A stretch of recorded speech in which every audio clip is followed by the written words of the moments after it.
Hoy trabajaremos con las teorías de la evolución. Yo sé que a lo largo de millones de años, unas especies se fueron extinguiendo mientras otras se adaptaron y cambiaron, generándose nuevas especies a partir de otras ancestrales. Muy bien, este es el concepto de evolución que surge recién a partir del siglo XIX. Tengamos en cuenta que hasta el siglo XVIII los científicos consideraban que tanto el planeta Tierra como las especies que en él habitan eran inmutables, es decir, que pensaban que no habían cambiado desde que aparecieron. Esta teoría se llamó posteriormente fijismo. Los fijistas creían que las especies fueron siempre así, que los perros, por ejemplo, siempre tuvieron el mismo aspecto. Así es, pero nadie vio las semejanzas que hay entre ciertas especies animales. Hoy es fácil pensar esto, pero tengamos en cuenta que las ideas van cambiando. A lo largo de la historia, el pensamiento del hombre fue evolucionando. Además, consideremos que las especies aparecen o cambian a lo largo de millones de años y que cada persona vive una porción muy pequeña de la historia de la vida en la Tierra, como si a través de una foto tuvieras que reconstruir la historia de una familia. Y si además no conocían la idea de evolución. Por lo tanto,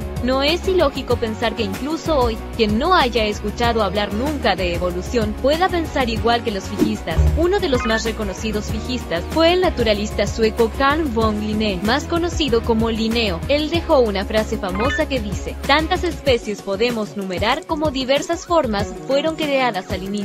Yo no conozco a Linneo. Mi papá me contó que fue quien ideó el sistema de clasificación de las especies animales y vegetales. Y fue gracias a su maravilloso sistema, que aún hoy se utiliza, que otra teoría pudo desarrollarse. Su sistema de clasificación permitió que los defensores del transformismo pudieran establecer parentescos entre organismos y así postular la relación entre las especies. El origen. La composición.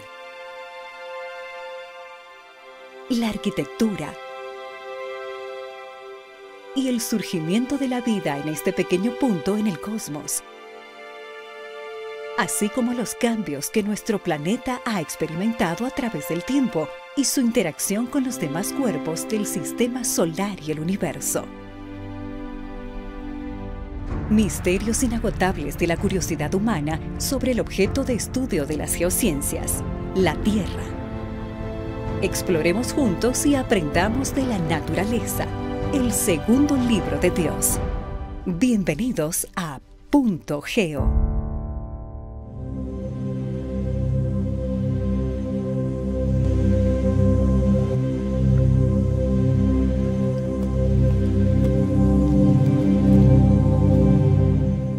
No hay vestigio de un principio, ni evidencia de un fin. Fueron las célebres palabras del geólogo inglés James Hutton, después de observar un afloramiento rocoso, conocido como Siccar Point, en la costa este del Mar del Norte, en Escocia, Reino Unido. Estas palabras, de quien es considerado como el padre de la geología, constituyen hoy la base del uniformismo. Este principio establece que las fuerzas y procesos que observamos hoy en el planeta, como la sismicidad y el vulcanismo, así como la producción, transporte y deposición de sedimentos que se observan en este ambiente, han ocurrido con el mismo ritmo e intensidad a través del lejano pasado. Esas palabras introdujeron también el concepto del tiempo profundo, asociado a las larguísimas eras geológicas necesarias para que los lentos procesos propuestos por la teoría de la evolución den resultados observables. Además, con esta breve frase, Hutton estableció los fundamentos para el posterior desarrollo de la teoría de la deriva continental. Posteriormente, Charles Lyell, geólogo inglés, escribió su obra principal titulada Principios de Geología. Este libro se considera como una de las obras científicas más influyentes en la historia de la geología, ya que cimbró los cimientos de esta ciencia y reforzó significativamente las ideas uniformistas de Hutton. Su impacto fue tal que para mediados del siglo XIX El uniformismo llegó a ser la opinión dominante en diversos círculos científicos.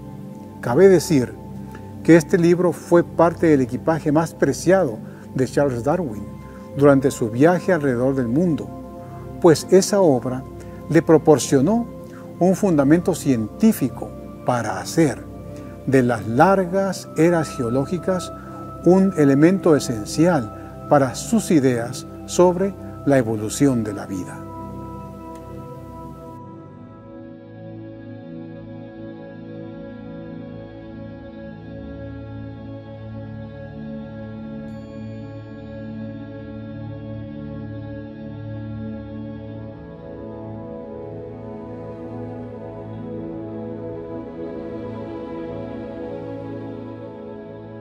Hasta antes de las ideas uniformistas, surgidas durante el siglo XVIII, la mayoría de las explicaciones sobre el relieve terrestre y la configuración continental se fundamentaban en el catastrofismo, principio según el cual la Tierra fue creada originalmente por Dios y posteriormente configurada por diferentes eventos catastróficos en un tiempo relativamente corto, de cientos o miles, pero no millones de años.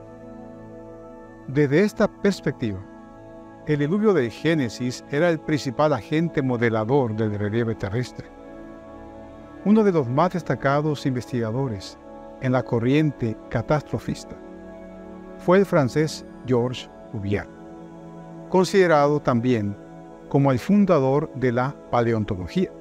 De hecho, fueron sus investigaciones con restos fosilizados las que lo guiaron hasta deducir que la extinción de esos organismos había sido el resultado de eventos catastróficos. Argumentaba que dichos eventos catastróficos causaban también la desaparición y la aparición de nuevas especies. Otro destacado geólogo que aceptaba el catastrofismo, y particularmente el diluvio bíblico, fue Antonio Snyder Pellegrini, a quien muchos consideran como el originador de la teoría de la deriva continental. Este investigador argumentaba que como consecuencia del diluvio, la corteza terrestre había sufrido un proceso de enfriamiento que causó la ruptura de la única masa continental existente en dos grandes continentes, uno el de las Américas y el otro el del Viejo Mundo. Snyder expuso su teoría en su libro publicado en el año 1858, titulado La creación y sus misterios revelados, donde sus ideas se aprecian claramente observando los gráficos que él dejó sobre la configuración de los continentes antes y después de su separación. A pesar del gran trabajo de Snyder, la historia de la geología reconoce al meteorólogo y geofísico alemán Alfred Wegener como el originador de la teoría de la deriva continental. Este investigador presentó sus hipótesis sobre la deriva continental basada en el uniformismo, mediante un libro titulado El origen de los continentes y océanos, publicado en el año 1915.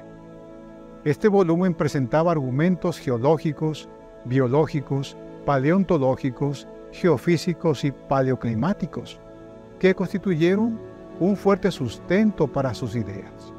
Sin embargo, a pesar de las evidencias mostradas, la comunidad geológica de aquel tiempo rechazó sus planteamientos, principalmente porque no encontró un mecanismo capaz de proveer la energía necesaria para mover sobre la superficie terrestre los colosales bloques de granito que forman las placas tectónicas.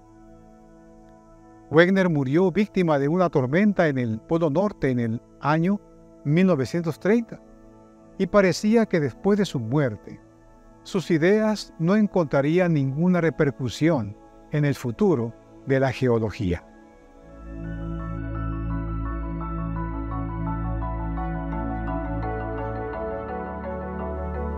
Vemos entonces que el uniformismo y el catastrofismo han sido los dos paradigmas dominantes en la historia de la geología, cada uno fundamentado en diferentes cosmovisiones. El primero, que adjudica el relieve terrestre a la lenta acción de las fuerzas de la naturaleza actuando a través de millones de años, excluyendo cualquier injerencia divina en el proceso. El segundo, que acepta a Dios no solo como el creador de la tierra, sino como quien la sostiene y controla los fenómenos físicos que ocurren en ella, además de ser el creador de la vida y especialmente de la raza humana, a quien ofrece la redención. Aun cuando hoy, en el mundo científico, hay más aceptación del catastrofismo, generalmente se le asocia con las largas eras geológicas, relacionándolo así con el uniformismo. Es entonces importante definir tu cosmovisión y decidir cuál de los dos paradigmas orientará tu existencia. Esta decisión trasciende a la eternidad y determinará tu destino.